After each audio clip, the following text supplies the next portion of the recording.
இதில் உங்கள் Aadhaar number enter பண்ணிக்கோங்க. கீழே இருக்க கேப்சாவையும் டைப் பண்ணிவிட்டு சென்ட் ஓடிபி கொடுங்க. நீங்கள் கொடுத்ததும் ஆதார் கார்டில் லிங்க் பண்ணி வச்சுருக்க மொபைல் நம்பருக்கு ஒரு ஓடிபி ஒன்று சென்ட் ஆகும். அதை அப்படியே டைப் பண்ணிக்கோங்க. முடிச்சுட்டு லாகின் கொடுத்துக்குங்க.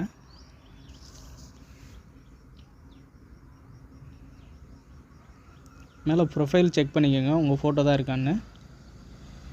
டவுன்லோட் ஆதார் அதை கிளிக் பண்ணிக்கோங்க. கீழே உங்கள் நேமு டேட் ஆஃப் பர்த்லாம் செக் பண்ணிவிட்டு கீழே டவுன்லோட் கொடுங்க. ஓப்பன் பண்ணோடனே இது மாதிரி பாஸ்வேர்டு கேட்கும். இதில் உங்கள் நேமில் 4 டிஜிட் வந்து கேப்ஸில் கொடுங்க. அப்புறம் உங்கள் இயர் கொடுத்துட்டு சப்மிட் கொடுங்க.